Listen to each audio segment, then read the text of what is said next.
साखरेची किंमत 80 रुपयाच्या घरात गेली आणि त्यामुळं सर्वांचं किचनचं बजेट जे आहे ते कोलमडलेलं आहे. आणि माझ्याबरोबर राष्ट्रीय सहकारी साखर कारखाना महासंघाचे अध्यक्ष आणि महाराष्ट्र राज्याचे माजी सहकार मंत्री हर्षवर्धन पाटील आहेत. भाऊ, काय नेमकं झालं ज्यामुळे एवढी मोठी साखरेची किंमत जी आहे ती 80 रुपयापर्यंत जाऊन पोहोचली? नाही, आम्हालाही सर्वांना ह्या देशामध्ये विशेष करून राष्ट्रीय सहकारी साखर संघ, इस्मा म्हणजे all India sugar mills association, विस्मा, या सगळ्या जेवढ्या नॅशनल लेवलला जेवढ्या फेडरल बॉडीज आहेत आणि केंद्र सरकार आणि राज्य सरकार, हे आम्हालाही सर्वांनाही आश्चर्यकारक आहे की गेल्या 8 दिवसामध्ये 10 रुपयांनी साखर पर केजी महागली. असं आत्तापर्यंतच्या 75 वर्षाच्या इतिहासामध्ये कधी घडलं नाही. त्यामुळं एका बाजूला मला असं वाटतं की ही कृत्रिम टंचाई, ज्याला आपण आर्टिफिशियली स्केअरसिटी, ही निर्माण झाली का काय, हा एक प्रश्न आमच्या सगळ्यांच्या समोर आलेला आहे. आणि दुसरं महत्त्वाचं कारण म्हणजे की आज आपल्याकडं साखर असताना एवढी दरवाढ कशी झाली. त्यामुळं आम्ही केंद्र सरकारच्या बरोबर आहोत, आम्ही राज्य सरकारच्या बरोबर आहोत, आम्ही शेतकऱ्यांच्या बरोबर आहोत आणि आम्ही ग्राहकांच्या पण बरोबर आहोत. शेवटी ही बॅलन्स पॉलिसी आपल्याला आणावी लागेल. आता काल केंद्राच्या वरिष्ठ पातळीवर एक बैठक झाली.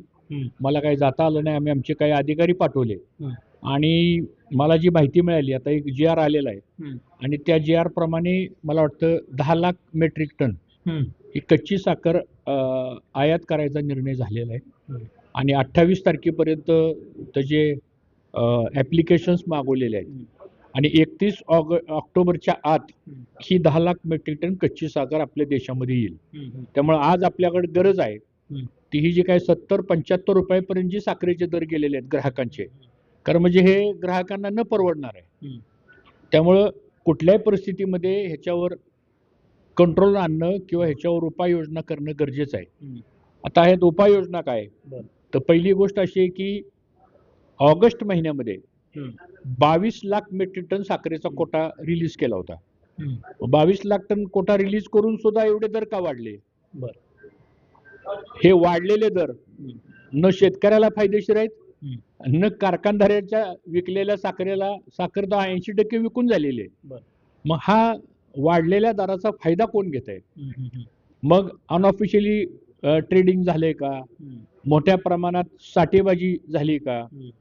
आता हे सरकारने याच्यात तपासणी करून लक्ष घालण्याची आवश्यकता आहे. आम्हाला कोणावर या ठिकाणी काही आक्षेप घ्यायचे नाहीत, पण आज कारण नसताना याच्यामुळं साखर कारखानाही बदनाम व्हायला लागला की एवढे दर कसे काय वाढले, तुम्ही काय करताय. आता वास्तविक पाहता 99.9% हा शुगर इंडस्ट्रीचा बिझनेस हा गव्हर्नमेंट ऑफ इंडियाच्या कंट्रोलमध्ये आहे. कारखाने सुरू कधी करायचे सरकार ठरवतं, कारखान्याची साखर कशी विकायची सरकार ठरवतं, रिलीज मेकॅनिझम कसं ठेवायचं गव्हर्नमेंट ठरवतं, एक्सपोर्ट इम्पोर्टची पॉलिसी कशी करायची गव्हर्नमेंट ठरवतं, आणि MSPचा दर काय ठेवायचा, FRPचा दर काय ठेवायचा, हे सगळं सरकारी नियंत्रणाखाली आहे. आणि ठीक आहे, या देशातला साखर उद्योग राज्य आणि केंद्र सरकारच्या मदतीमुळेच उभा राहिलेला आहे, हे आम्ही मान्यच करतो. यापूर्वीचं सरकार असेल नाही तर आत्ताचं सरकार असेल, पण आज ही क्रायसिस निर्माण झालेलं आहे. मला असं वाटतं सर्वांनी शांतपणे एक बॅलन्स पॉलिसी, कारण ग्राहकाला सुद्धा इतकी महाग साखर घेणं, शेवटी ग्राहक हे आपलाच आहे ना, शेतकरी सुद्धा ग्राहकच आहे आणि बऱ्यापैकी ग्राहक सुद्धा शेतकरी आहे. काही प्रमाणात आहे ते, असं काही नाही की शेतकरी वेगळा आणि ग्राहक वेगळा. आज 70-75 रुपयाची साखर आम्हाला सुद्धा शेतकऱ्याला घरात घ्यावीच लागते ना. असं काही नाही की आम्हाला फुकट साखर मिळते आणि दुसऱ्याला 75 रुपयाने, असं नाही. तर मला असं वाटतं याच्यामध्ये काल आम्ही एक जॉईंट स्टेटमेंट दिलेलं आहे. आज एक आम्ही नॅशनल लेवलला एक प्रेस रिलीज पण आम्ही करतोय. सरकारने ज्या उपाययोजना केल्यात त्या उपाययोजनेबरोबर आम्ही आहोत. आता ह्याला सोल्युशन काय? त्याला पहिलं सोल्युशन असं आहे की 10 लाख टन साखर ताबडतोब आणून ही जी काही 10-15 रुपयाची एक्सेस वाढ झालेली आहे ही ताबडतोब नियंत्रणात आली पाहिजे. दुसरी गोष्ट, ही परिस्थिती निर्माण होण्याची कारणं काय याचाही अभ्यास करावा लागेल. आम्ही केंद्र सरकारला विनंती केली की एक तातडीनं इमर्जन्सी बैठक ही दिल्लीला बोलवावी. आम्ही केंद्रीय गृहमंत्री अमित शाह साहेबांना पण विनंती केली. प्रल्हाद जोशी या खात्याचे मंत्री आहेत, हरदीप सिंग पुरी हे पेट्रोलियम मिनिस्ट्री आहेत, तुमचे वाणिज्य मंत्री आहेत. हम्म. एक 4-5 डिपार्टमेंटशी ह्या साखर उद्योगाशी संबंध येतो. पियुष गोयल एका खात्याचे मंत्री आहेत. बरं. तर मला वाटतं याच्यावर वरच्या पातळीवर चर्चा चालू आहे. 5 गोष्टी आपल्याला ताबडतोब कराव्या लागतील. म्हणजे माझा स्वभाव असा आहे की प्रॉब्लेम बरोबर सोल्युशन काढणारा पण माझा एक प्रयत्न असतो. आता ह्याला सोल्युशन काय? पहिली गोष्ट अशी आहे की हे 10 लाख टन साखर ही कच्ची साखर येणार आहे. बरोबर. पोर्टला जेवढे रिफायनरीज आहेत आपल्या, त्या रिफायनरीमध्ये ही कच्ची साखर आणून लगेच प्रोसेस करावं लागेल. आता जगामध्ये 2च राष्ट्र आहेत की जे साखरेमध्ये टॉप प्रोडक्शन करतात. एक ब्राझील आणि एक दुसरा भारत आहे. बरं. आता ब्राझीलचा सीझन आत्ता सुरू झालाय. त्यामुळे आपला सीझन बंद झाला की त्यांचा सीझन सुरू होतो, त्यांचा बंद झाला की आपला सुरू होतो. हे सायकल आहे. गेल्या 2 वर्षामध्ये ब्राझीलच्या पुढे आपण गेलो होतो.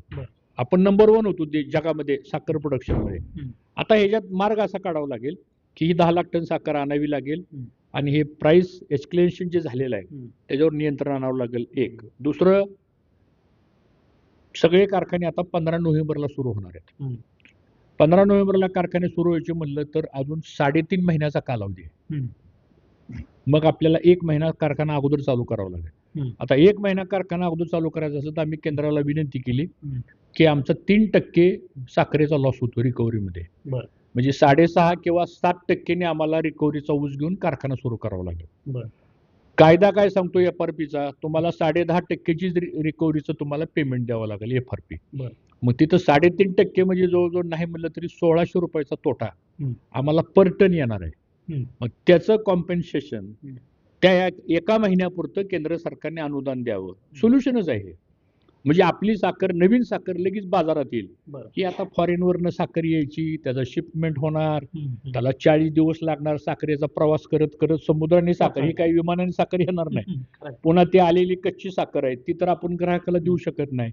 ती रिफाईंड शुगर करावं लागते, त्याचा ॲक्युम्सा बघावा लागतो, त्याचं क्वालिटी चेक करावं लागते. कारण ही खायची आहे, हे अन्न आहे, हे पोटात जाणार आहे आपल्या. हे काही, त्यामुळे ते पण सगळ्या पॅरामीटर्स चेक करावं लागतील. आता घाई गडबडीत काय झालं तर दुसरे इश्यू काहीतरी निर्माण होतील परत. कारण आता गणपतीचा तो सण आहे, नवरात्रचा सण आहे, दिवाळी आली, दसरा आला, पाडवा आला. ह्या सगळ्या गोष्टी आता ह्या 2-2.5 महिन्यात आहेत.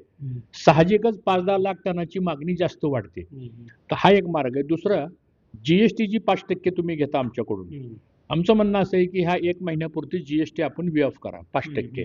म्हणजे तेवढा 200 रुपयाचा, त्याच्यामध्ये 200-250 रुपयाचा त्याच्यामध्ये आपल्याला लॉस कव्हर करता येईल आणि मग बाजारामध्ये ही साखर येईल.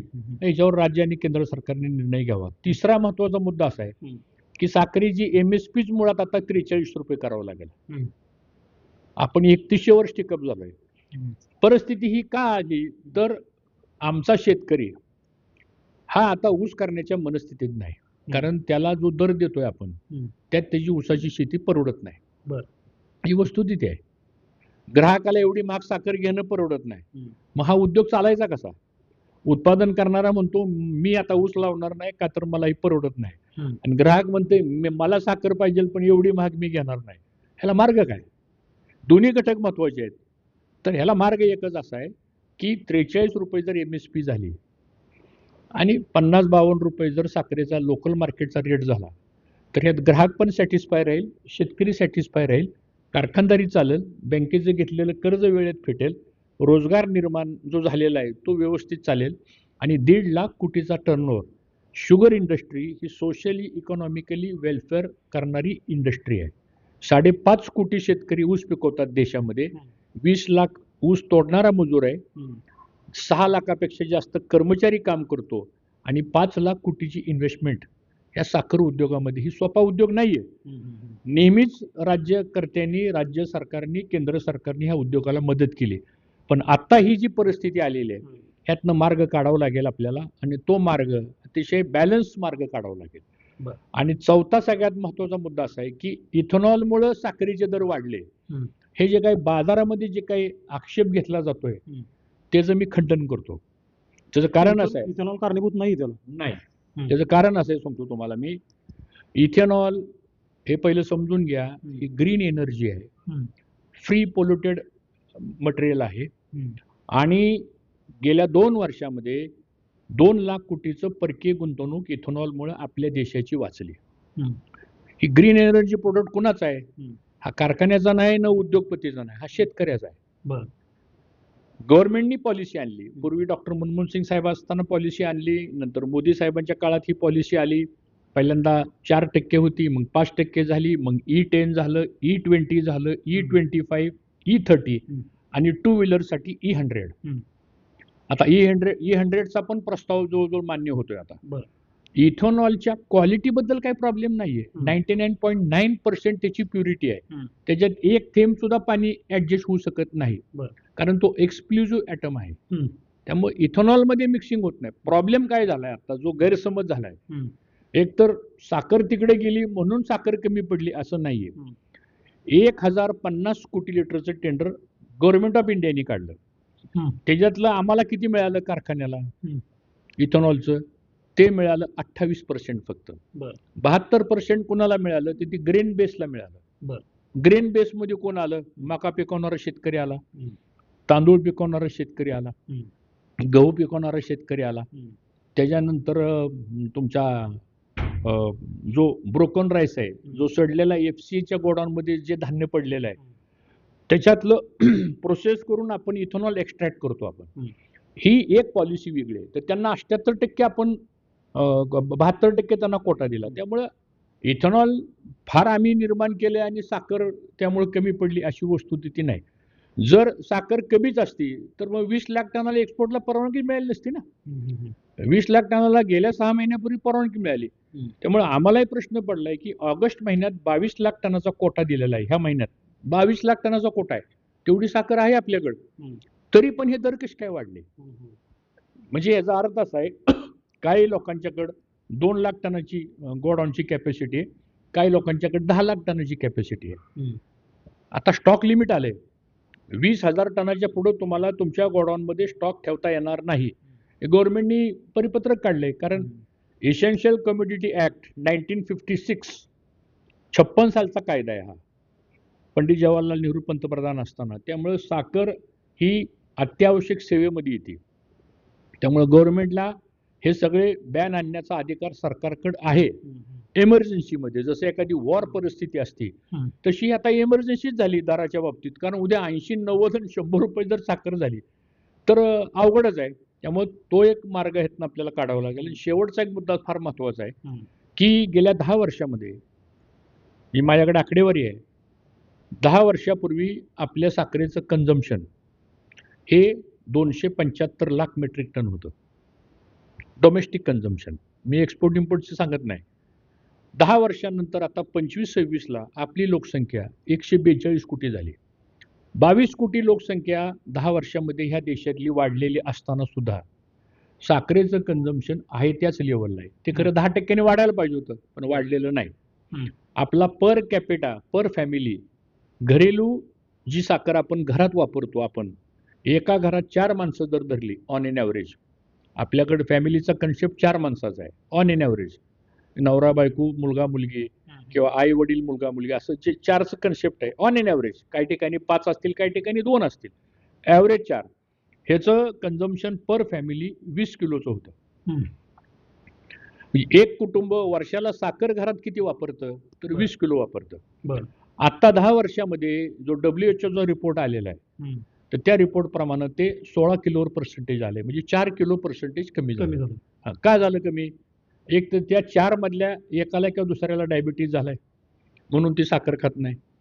दुसऱ्याला वाटतं ह्याला झालाय मला होईल म्हणून तो साखर खात नाही. आणि यंग जनरेशन, जेन जी आता जी पुढे आली, ती सगळी हेल्थ कॉन्शियस आहे. ती म्हणतात आम्हाला लो शुगर सांगा, आम्हाला झिरो डाएट पाहिजे, आम्हाला झिरो शुगर फ्री पाहिजे. हा एक कन्सेप्ट आता ऑल ओव्हर नवीन जनरेशन मध्ये आलाय. त्यामुळे गोड खाणे नाही हा पण एक कन्सेप्ट आता हळूहळू प्रत्येक कुटुंबामध्ये यायला लागलेला आहे. याचं कारण असं आहे, मग डोमेस्टिक कन्झम्पशन वाढत नाही आणि मग साखरेचे दर का वाढतात हा एक मोठा प्रश्न आहे. 80% साखर डोमेस्टिक कन्झम्पशनच्या नावाखाली जाती कुठं? ही वेळ आली त्याचं संशोधन करण्याची, ती जाती कमर्शियल कामासाठी. कमर्शियल कामासाठी जायचं म्हणलं, आज मला सांगा 10 वर्षामध्ये चॉकलेटच्या किमती किती वाढल्या? चॉकलेटमध्ये आहे काय? साखरच आहे. बरोबर. मिठाईमध्ये आहे काय? कुठं खावा असेल नाही तर कुठं मैदा असेल नाही तर कुठं रवा असेल नाही तर साखरच आहे. आणि आईस्क्रीममध्ये काय साखरच आहे. कोल्ड ड्रिंक 68% साखर आहे. फक्त पाणी आणि साखर हेच त्याचा कंटेंट आहे. मग आमचं म्हणणं असं आहे की ड्युअल पॉलिसी आपण आणली पाहिजे. परवा अमित शाह साहेबांकडे एक मिटिंग झाली दिल्लीला. आम्ही स्वतः मुख्यमंत्री पण होते मिटिंगला, त्यांनीच वेळ घेतली होती. 1 महिना झाला असेल त्या मिटिंगला. मी आपल्याशी बोललो होतो त्या मुद्द्यावर. ड्युअल प्राइसिंगचा फॉर्म्युला ह्या देशामध्ये आणावा लागेल. पूर्वी जुन्या काळामध्ये साखरेची लेवी होती आणि रेशन दुकानामधनं लोकांना 5 किलो साखर मिळायची. बरोबर, मिळत होते. आमचं काय म्हणणं आहे, आता जरी अशी परिस्थिती असेल आणि हे मोठमोठ्या मल्टीनॅशनल कंपन्या आमच्या देशात येणार, आमची साखर स्वस्ताची घेणार आणि आमच्याकडून कमर्शियल रेटनी ग्राहकांकडून पैसे गोळा करणार, हे आणि मग शेवटी आमचा शेतकरी ओरडतोय. आज आमची अवस्था अशी झालेली आहे. आमचा मेन उद्देश कोण आहे? आमचा साखर उद्योगाचा शेतकरी आहे.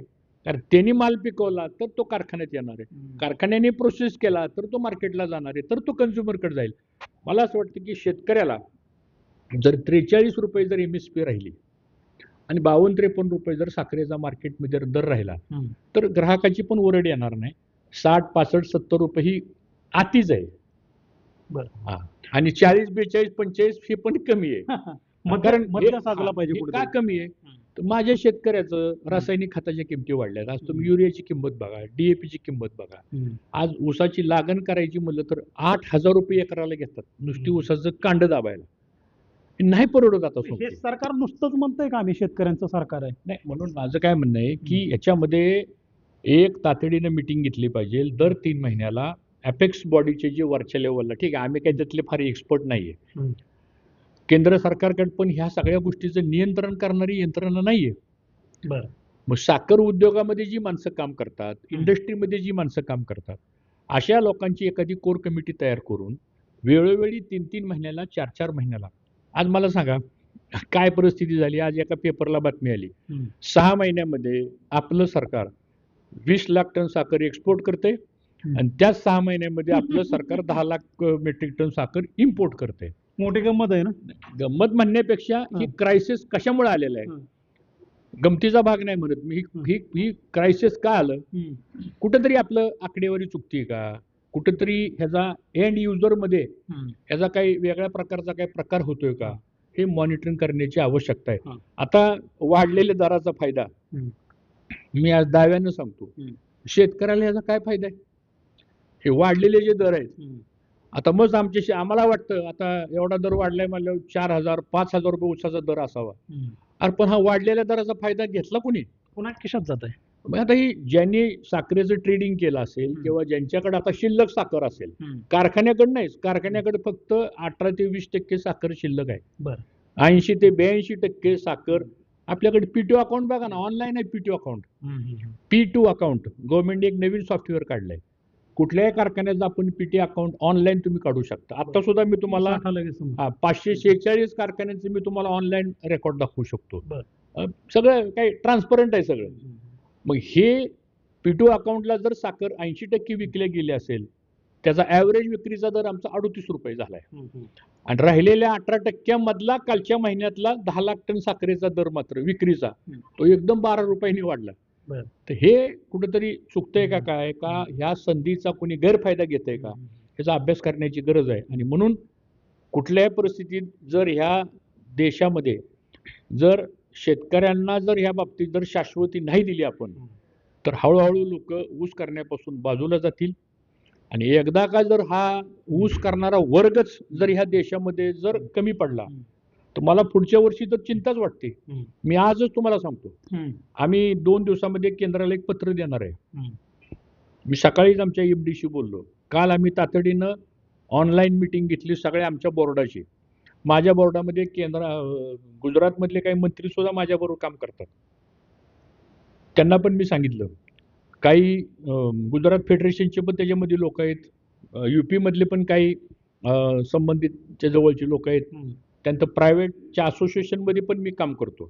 तिथं पण हे निराणी झालं, बलरामपुर चिनी झालं, हे सगळे बजाज, हे सगळे टॉप इंडस्ट्रीज सुद्धा ह्या इंडस्ट्रीमध्ये आहेत. मोठा क्वांटम आहे ह्याचा, हे काही सोपा क्वांटम नाहीये.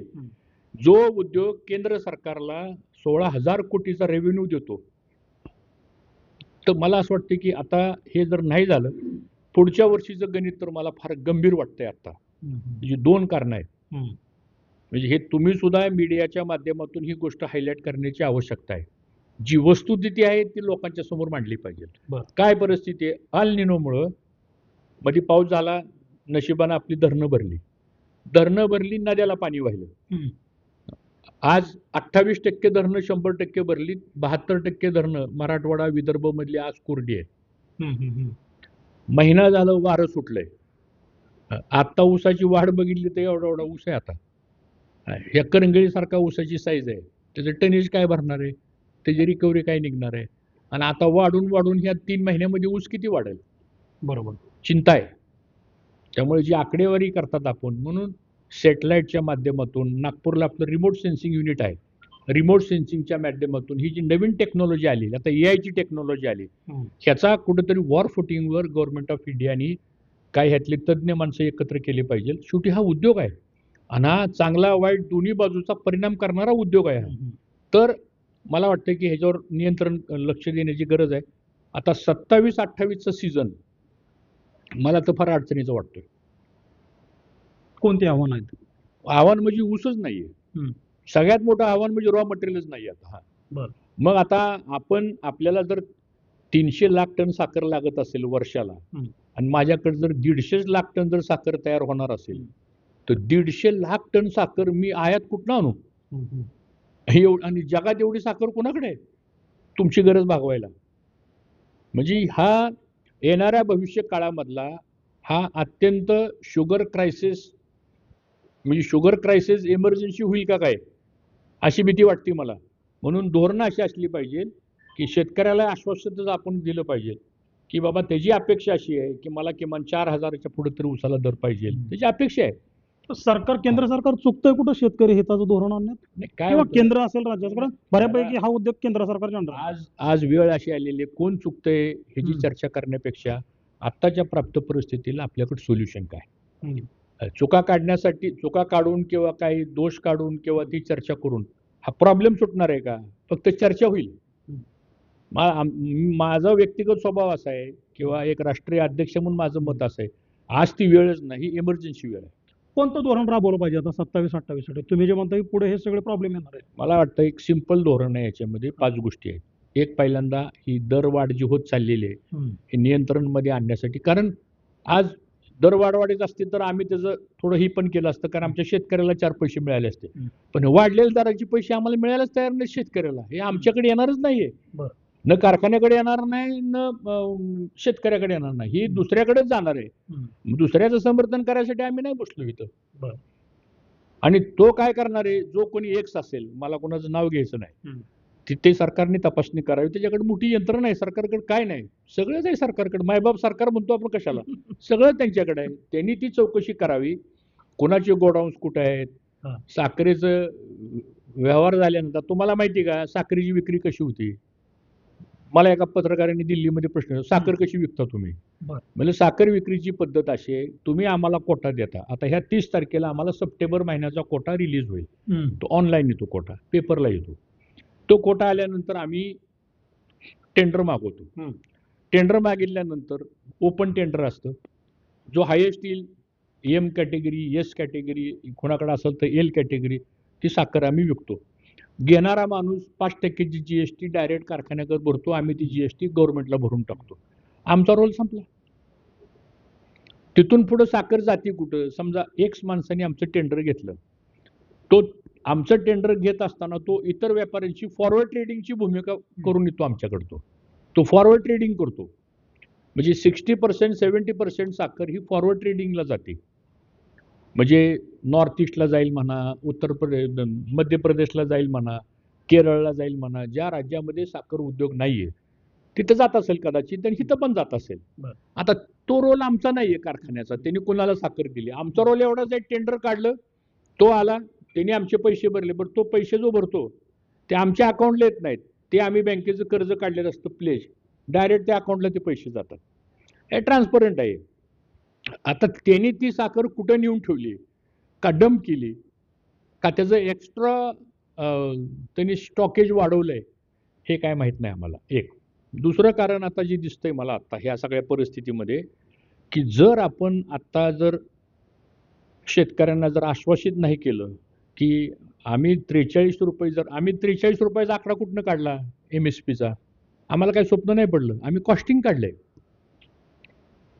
आम्हाला सांगण्यात आलं केंद्र सरकारने की तुम्ही टॉप CA जे आहेत, आम्ही 3 CA एकत्र बसवले आणि आम्ही ऊसाचं कॉस्टिंग काढलं. साधारणतः HNT किती बसतंय, कामगारांचा पगार किती बसतोय, बँकेचं रिपेमेंट किती होतंय, त्याचं व्याज किती बसतंय, या सगळ्या गोष्टीचं आम्ही ॲनालिसिस केलं आणि CA कडून अप्रूव्ह करून, आणि हे साधे CA नाहीत, हे नॅशनल लेवलचे रिप्युटेड CA आहेत. मी नावं सांगणार नाही, पण मला माहिती आहेत ते सगळे. तर त्यांच्याकडून आम्ही रिपोर्टिंग करून गव्हर्नमेंट ऑफ इंडियाच्या प्रिन्सिपल सेक्रेटरी त्यांच्याकडे आम्ही दिलं. ते कॉस्टिंग आमचं 43 रुपयाचं आले. आम्हाला असं वाटतं MSP जर 43 रुपये दिली तर ह्या 3-4 महिन्यामध्ये लोक ऊसाची लागण करतील, सब्जेक्ट टू पावसाचं वातावरण बघून. हा एक मुद्दा आहे. दुसरा मुद्दा, एक 5 वर्षाकरता किंवा 10 वर्षाकरता एक कॉन्स्टंट पॉलिसी ठेवा. आता ही अप अँड डाऊन काय व्हायला लागले, हा उद्योग मरायला लागला. तुम्ही इंटरेस्ट सबवेन्शन स्कीम आणली 2 लाख कोटीची, आणि आम्ही सगळ्या देशामध्ये इथेनॉलचे प्लॅन्ट टाकले, आपल्या इथं पण टाकली इथेनॉलचे प्लॅन्ट. 1.5 लाख कोटीची इन्व्हेस्टमेंट झाली. त्यातली प्युअर इन्व्हेस्टमेंट इथेनॉल करता 90,000 कोटीची आहे. आता त्या इन्व्हेस्टमेंटचं काय करायचं? आता आम्हाला इथेनॉल परवडणार नाही, कारण साखरेचा दर जर हा असेल आणि इथेनॉलचा दर जर 61 रुपये असेल आणि 57 रुपये असेल, कसं करायचं? तर कोणी करणारच नाही. आणि आम्हाला असं कळतंय की आता इथेनॉलचं टेंडर ह्या वर्षी निघेल का नाही, मला म्हणजे शंकाच वाटते. इथेनॉल शिल्लक पण भरपूर वाटतं. कारखान्यांना बऱ्यापैकी केंद्रानं आदेश दिले की तुम्ही आता साखर उत्पादित करू नका आणि इथेनॉल निर्माण करा. केलं, परंतु त्यांनी सेकंड सायकलचं टेंडरच काढलं नाही. पहिल्या सायकलच्या टेंडरमध्ये त्यांनी सायकलचं टेंडर काढलं, ते 1050 कोटीचं काढलं लिटर. सेकंड सायकल 300 कोटीचं काढणार होते, पण ते काढलंच नाही. आज बऱ्याच कारखान्यांच्याकडं महाराष्ट्रामध्ये माझ्या माहितीप्रमाणे 20 ते 25 कोटी लिटरपेक्षा जास्त स्टॉक आज इथेनॉलचा कारखान्यामध्ये पडून आहे. हा झाला सिरपचा बरं का. दुसरा BHV पासून केलेलं इथेनॉल आहे, त्याचा 12 ते 15 कोटीच्या आसपास, थोडा आकडा मागे पुढे होऊ शकतो, तो पण स्टॉक आहे. आता सिरपचं इथेनॉल ऑइल कंपनीशिवाय कुणी घेतच नाही मार्केटमध्ये. ठीक आहे, BHVचं इथेनॉल कदाचित एक्स्ट्रा न्यूट्रल अल्कोहोलला म्हणा किंवा ENAला म्हणा किंवा इतर डिस्टिलेशनसाठी म्हणा जाईल, पण सिरपचं इथेनॉल ह्याच्यामध्ये शुगर कंटेंट जास्त असतो, त्याचा TRH जास्त असतो, त्याचा 56, 57, 58 पर्यंत जातो.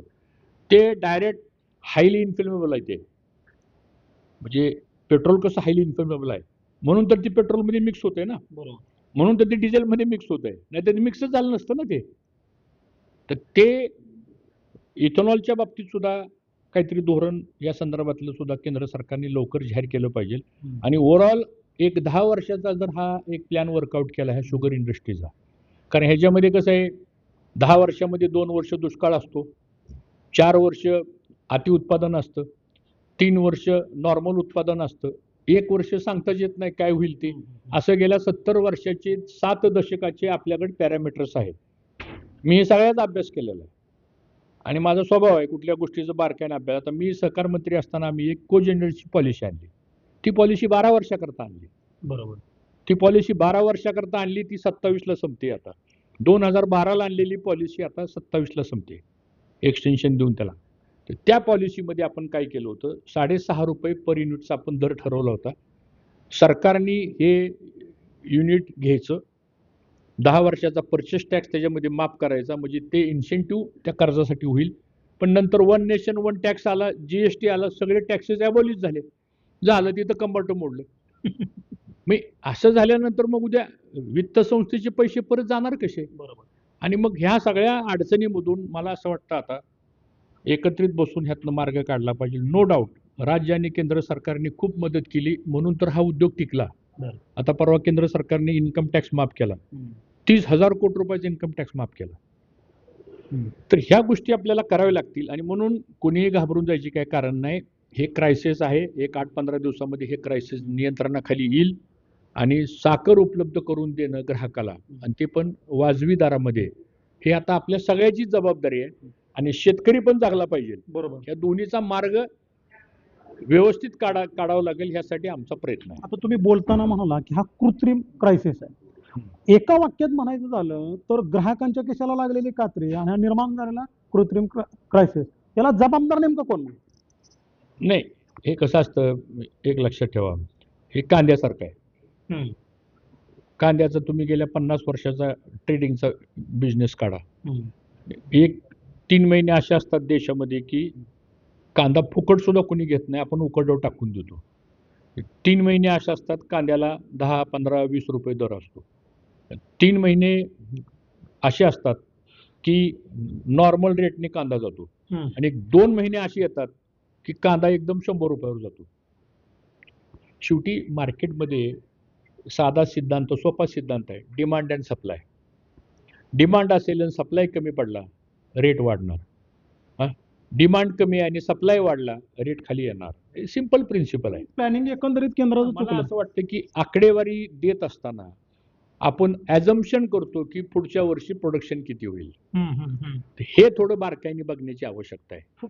फुगलेले आकडे गेले पुढे. आणि काय होतं, वेगवेगळ्या सोर्सेसमधनं आकडे गोळा केले जातात.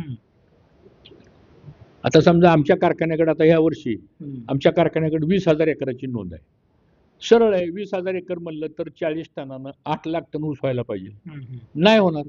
आजचं गणित दिसतंय मला, आम्ही 4 लाखाच्या पुढे जाईल का नाही शंकाच आहे. आज वाटतंय या 3 महिन्यात नाही पाऊस पडला तर अजून 1 लाख टन कमी येईल. म्हणजे हे असे दिवस आले तर रोज आमचा असं राहिलं वातावरण तर रोज आमचा क्रशिंगचा 1 दिवस कमी होतोय, असं माझं मत आहे. प्रॅक्टिकली, हे प्रॅक्टिकली सांगतो मी. आता थेरोटिकली जर दिसलं तर त्या टोपोग्राफीमध्ये जर आपण बघितलं आणि इंदापूर तालुक्याचा नकाशा जर काढला, सगळीकडे ऊसच दिसतोय तुम्हाला.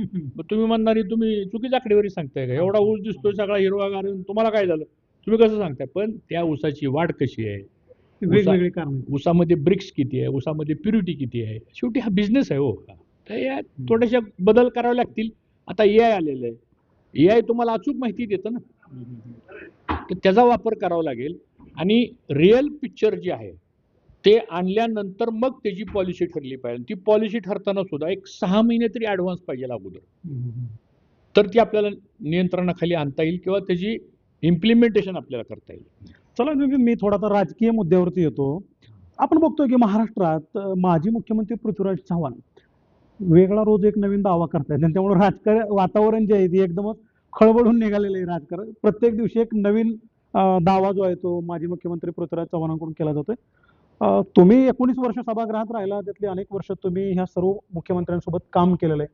ज्यावेळी पृथ्वीराज चव्हाण मुख्यमंत्री होते त्यावेळेस तुम्हीही त्यांच्यासोबत होता, सहकार मंत्रीपद तुमच्याकडे होतं.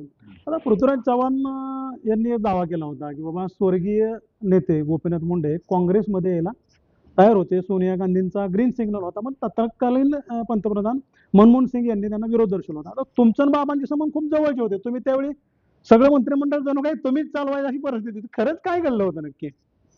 आता त्याच्यात बऱ्याच गोष्टी आहेत. आता मला असं वाटतं की त्या गोष्टीचा आता उहापोह करून काय उपयोग आहे. त्या सगळ्या चर्चेच्या प्रक्रियेमध्ये आम्ही पण असायचो. आता दुर्दैवानं डॉक्टर मनमोहन सिंग साहेब नाहीत, त्यावेळेस विलासराव देशमुख होते मुख्यमंत्री, आज दुर्दैवानं ते पण नाहीत. आता ठीक आहे, आता झालं, आता मुंडे साहेब पण नाहीत.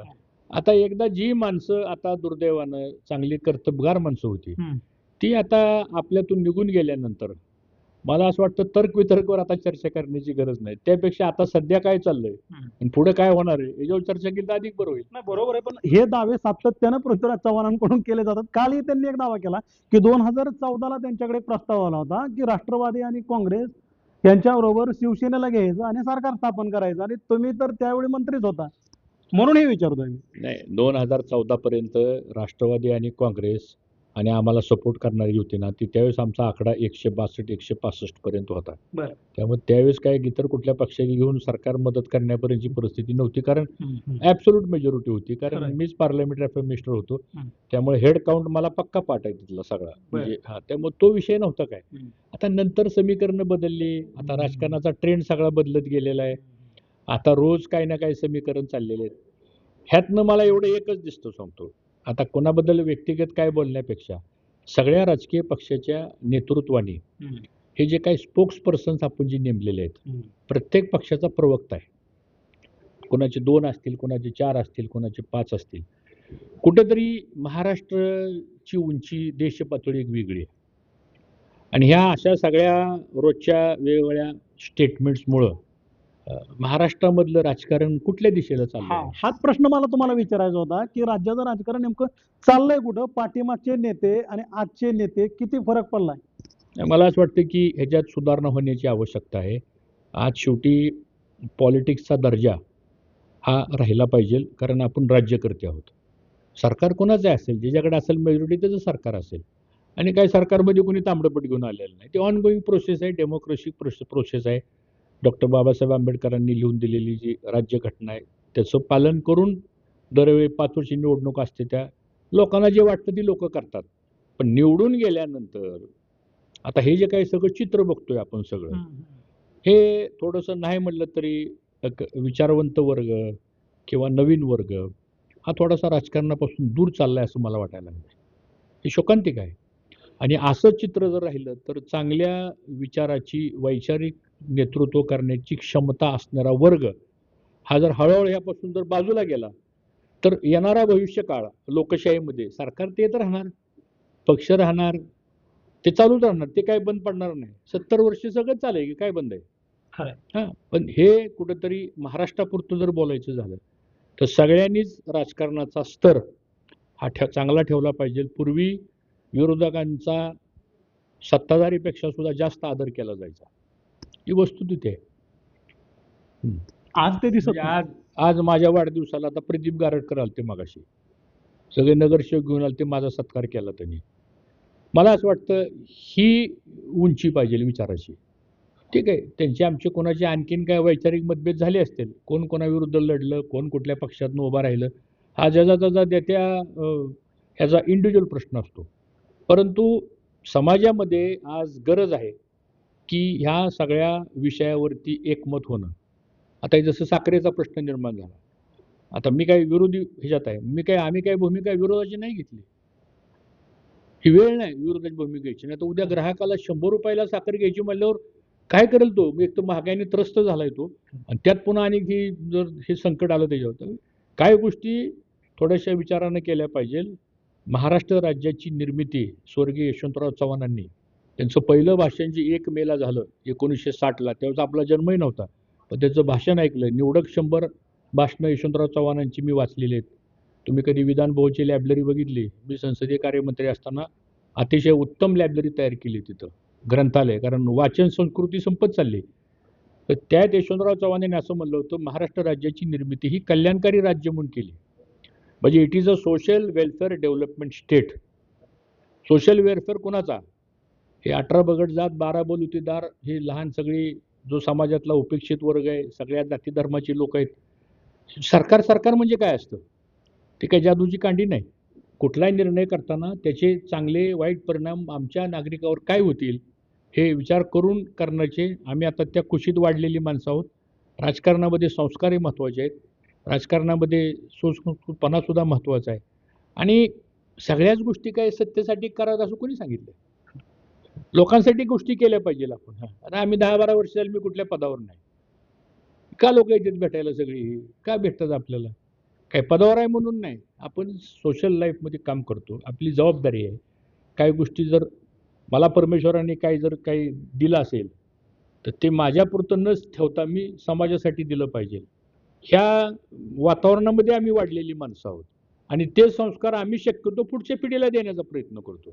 आणि म्हणून महाराष्ट्रातल्या सगळ्याच राजकीय पक्षाच्या नेत्यांना मी तर असं म्हणेल की याच्यामध्ये मुख्यमंत्र्यांनी पुढाकार घ्यावा. सगळ्या पक्षाच्या प्रमुखाची एक बैठक खरंच बोलवावी आणि एकदा ठीक आहे, निवडणूक आल्यावर कोणावर काय बोलायचं ते ठीक आहे, जर अधिकार आहे, पण किमान ह्या राज्याचा कुठं अवमान होणार नाही, ह्या राज्याचा कुठं दर्जा. महाराष्ट्र याचा अर्थ काय? हे राष्ट्रातलं महाराष्ट्र आहे, हे राज्य आपलं या राष्ट्रातलं महाराष्ट्र आहे. म्हणजे त्यामुळं आणि हेच असं राज्य आहे, मी कुठल्या राज्यावर आक्षेप करत नाही, पण आम्हाला अभिमान आहे की महाराष्ट्र राज्य असं आहे की ते सगळ्या जाती धर्मांना सामावून घेतं, सगळ्या भाषेला सामावून घेतं, सगळ्या उद्योजकाला सामावून घेतं, सगळ्या राजकीय पक्षाला सामावून घेतो सांगतो. आणि कधीच कोणाचा दुजेपणा करत नाही. आज इथं कुणी येऊ शकतं, व्यवसाय करू शकतं, शिक्षणाला येतंय, व्यवसायाला येतंय. त्यामुळं आणि महाराष्ट्राबद्दल तुम्ही कुठल्याही राज्यामध्ये गेला तर एक वेगळी आपुलकी आहे. विशेषतः मुंबई. मुंबई म्हणले की त्याचं एक चित्रच वेगळं दिसतं सगळ्याच्या समोर. तर तो जो काही आपला म्हणजे जो स्टेटस आहे तो जपला. हा तो जपावा असं माझं मत आहे. आणि हे जे काही रोज जे काही चाललंय ते कुठंतरी हां, एखादी गोष्ट चुकली तर जरूर टीका केली पाहिजे त्या मताचा मी आहे.